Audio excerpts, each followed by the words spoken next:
Hola, ¿qué tal? Muy buen día a todos. Muchas gracias por conectarte el día de hoy al episodio de Gerimet TV que tengo preparado para todos ustedes. Y el día de hoy quiero hablar de una enfermedad neurológica que si bien es relativamente frecuente, no es algo de lo que hablemos constantemente. Por eso el día de hoy quiero hablar acerca de la epilepsia. La epilepsia... su día mundial, porque hay un día mundial y un día internacional, pero el día internacional se conmemora a partir del año 2015, el segundo lunes de cada febrero, y fue establecido por la Liga Internacional contra la Epilepsia y el Buró Internacional para la Epilepsia. Este día, que también es conmemorado de manera mundial en marzo, pues busca concientizar a la población en general y a las personas que viven con dicha afección y a los cuidadores de personas que viven con epilepsia acerca de lo que es la enfermedad, las causas, la prevención, cómo podemos ayudar a una persona con epilepsia.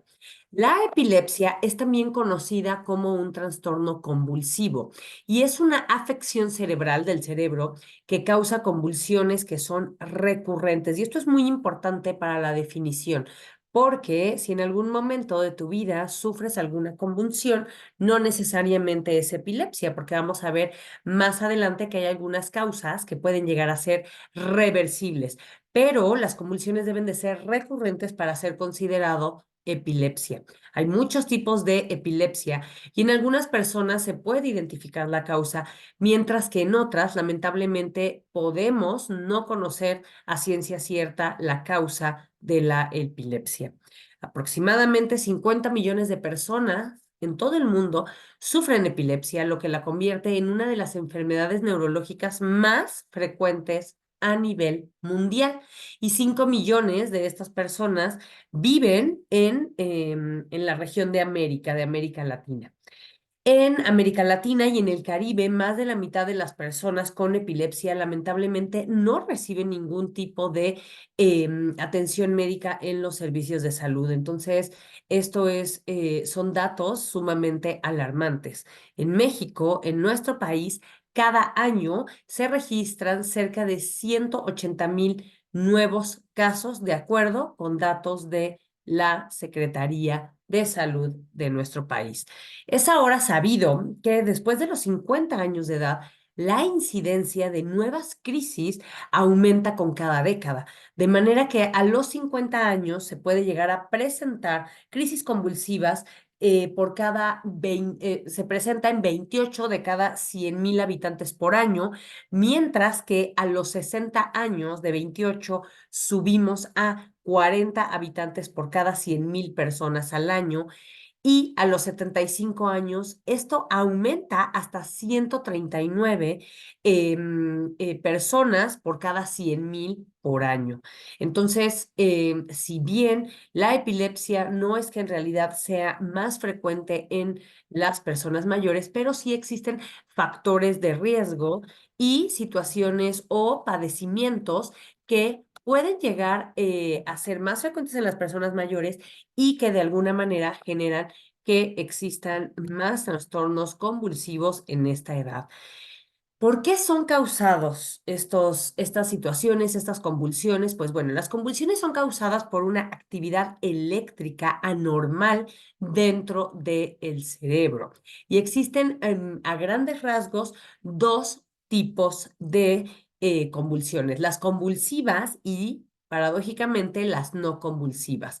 La epilepsia no convulsivas tiene características en que a lo mejor no existe un movimiento motor, ¿no? O sea, movimientos involuntarios visibles, pero tiene como características cambios en el estado mental, mientras que la epilepsia convulsiva tiene características tales como movimientos anormales repentinos, incluyendo rigidez y temblor en el cuerpo.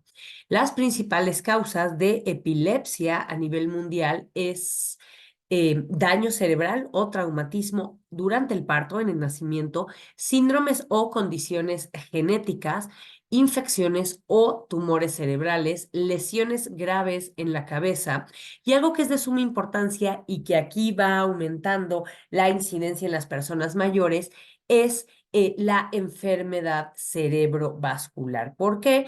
Porque si hay un infarto cerebral o si hay un infarto hemorrágico cerebral, vamos a tener riesgo también de presentar crisis convulsivas. Y sabemos que la enfermedad cerebrovascular se aumenta la frecuencia conforme avanza la edad. ¿Por qué? Por factores de enfermedades metabólicas no controladas como diabetes e hipertensión de larga evolución. Otra de las causas que pueden ser la etiología de crisis convulsivas específicamente en personas mayores son estos estados cognitivos alterados, que son las demencias. Las demencias en estadios avanzados se pueden acompañar también ya de crisis convulsivas. Ahora, la recurrencia de las crisis en los pacientes que no son tratados se dice que va de un 40 hasta un 90% en el primer año después del primer evento, comparado con un 15 a 30% en el mismo periodo en pacientes que sí están tratados después de un primer evento, ¿no? Además, la morbilidad y la mortalidad va a ser el mayor en pacientes ancianos que presentan recurrencia comparados con las personas jóvenes que se encuentran en la misma situación. Los síntomas de las convulsiones, ya decíamos, que pueden variar mucho y algunas personas pueden perder el conocimiento durante la crisis convulsiva y otros pueden permanecer a lo mejor con la mirada fija por algunos segundos o tener movimientos motores repetitivos de los brazos o las piernas o rigidez y pues precisamente a estos movimientos son a los que conocemos como convulsiones.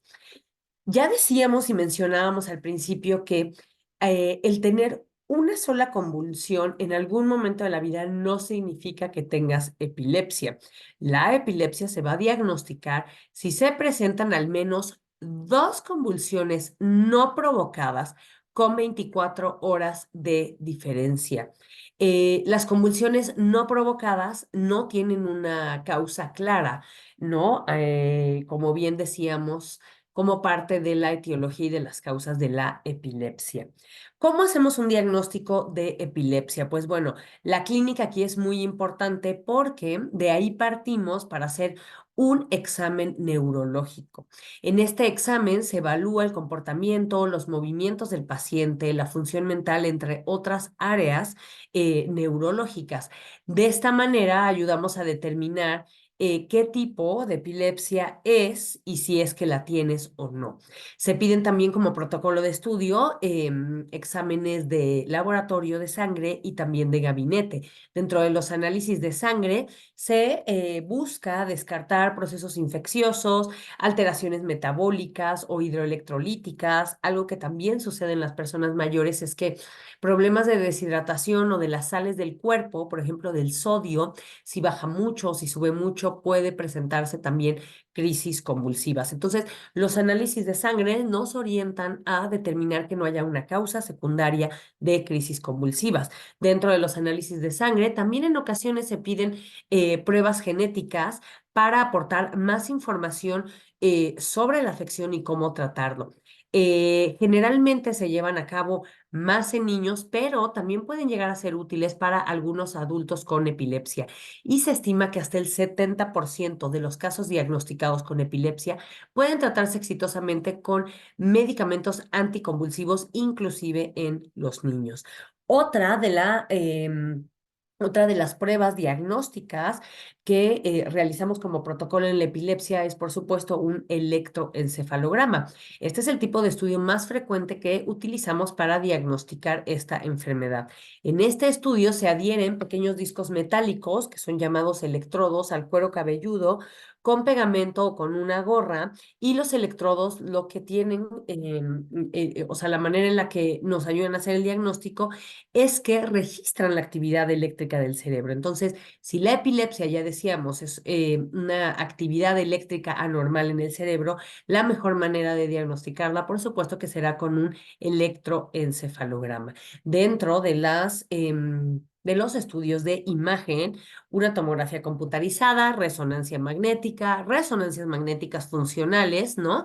Que aquí la diferencia con una resonancia magnética habitual es que la resonancia magnética funcional mide los cambios en el flujo sanguíneo que ocurren cuando determinadas partes del cerebro están en actividad, ¿no? Entonces, una resonancia magnética funcional nos permite delimitar muy bien la zona de donde se están generando las crisis convulsivas, aunque también se pueden utilizar tomografía por emisión de positrones o tomografía computarizada por emisión de fotón único. Y este tipo de examen específico, que es un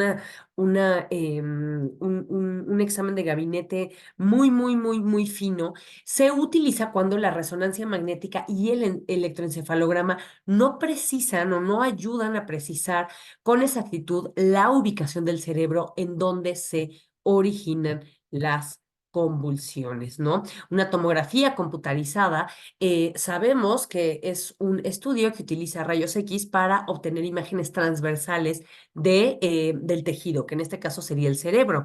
En la tomografía, lo que nos ayuda es detectar a grandes rasgos tumores, sangrados, quistes en el cerebro que pudieran estar causando la epilepsia. La resonancia magnética, a diferencia de la tomografía, utiliza ondas de radio para crear una vista detallada del tejido, del órgano, que en este caso nuevamente es el cerebro.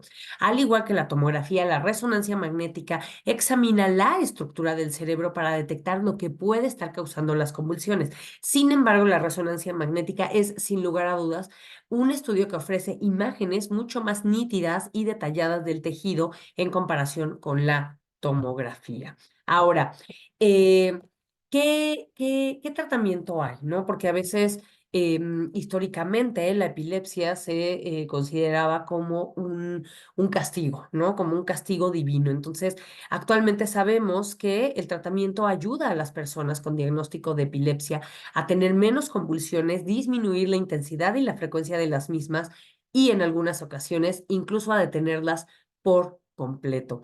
El tratamiento se basa en medicamentos anticonvulsivos, pero también en algunas presentaciones de epilepsia se puede pensar en cirugía cerebral. También existen terapias que estimulan el cerebro mediante un dispositivo como esta estimulación transcraneal magnética. Y actualmente vemos otro tipo de acercamientos a estos padecimientos neurológicos como el poder de la alimentación. Se han hecho estudios donde la dieta cetogénica, que es esta dieta basada en proteínas y grasas con cero carbohidratos, ayuda de alguna manera a disminuir la frecuencia, la intensidad de las crisis convulsivas. Ahora, creo que algo importante de lo que tenemos que hablar también es qué hacer ante una crisis, ¿no? Porque a veces nos podemos quedar como congelados, ¿no? Ver a una persona sufriendo una crisis convulsiva puede ser algo verdaderamente sorprendente. Entonces, cuando alguien te esté teniendo algún tipo de convulsión, podemos hacer las siguientes acciones o maniobras para ayudarle. Primero es permanecer con la persona hasta que la convulsión haya pasado y esté completamente consciente, ¿no? El hecho de, bueno, me voy rápido para ir por el teléfono, no, tenemos que estar con la persona mientras esté teniendo el episodio convulsivo y recupere por completo la conciencia. Cuando pase la convulsión, hay que ayudarle a sentarse en un lugar seguro y una vez que esté consciente y se pueda comunicar, explicarle lo que ocurrió de manera sencilla. Debemos también observar si la persona lleva algún brazalete médico o alguna tarjeta o algo para llamar de información de emergencia.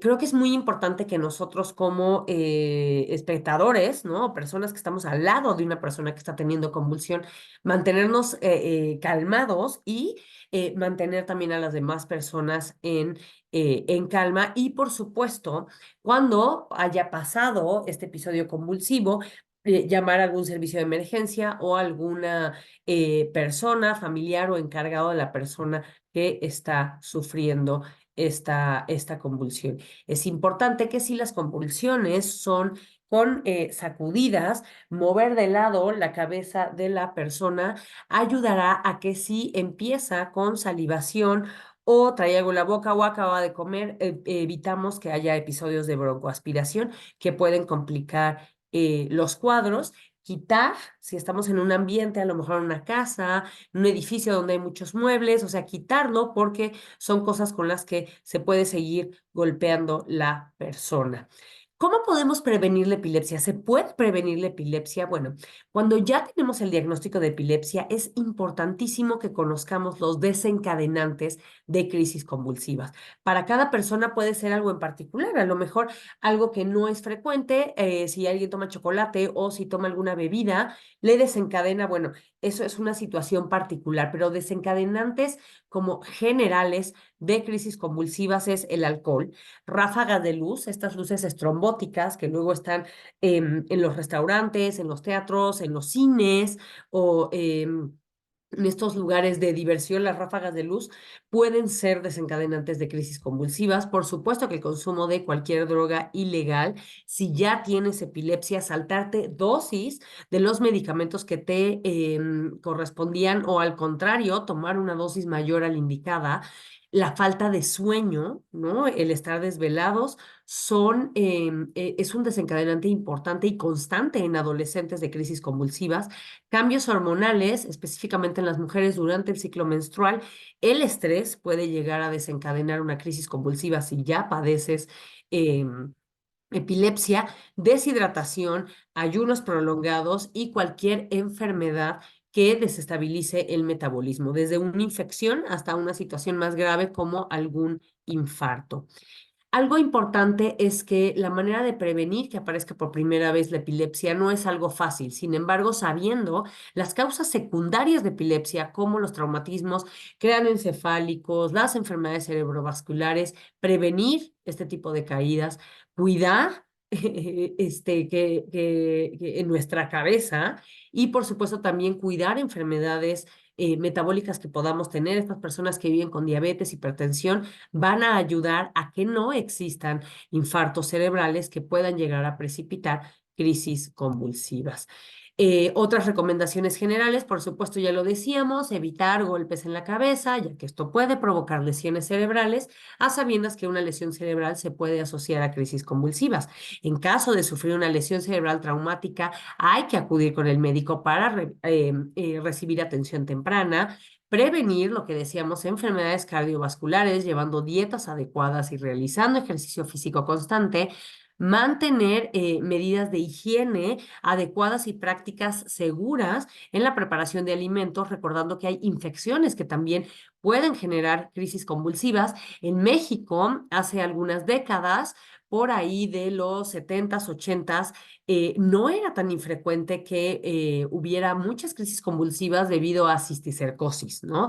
Y esto tiene que ver con un parásito, entonces la preparación y la limpieza e higiene en los alimentos es importante.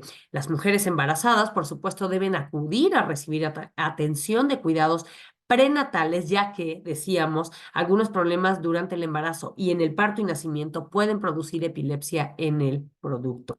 Si tú o alguna persona que conoces sufre alguna convulsión con duración de mayor de 5 minutos, si se produce una convulsión inmediatamente después de la primera, si hay problemas para respirar al finalizar la convulsión, si tienes fiebre o si padeces diabetes, es importante en ese momento acudir a la unidad médica más cercana para recibir orientación y diagnóstico y tratamiento acerca de esta enfermedad. Espero que el día de hoy la información haya sido de utilidad y espero que tengas un excelente día. Hasta pronto.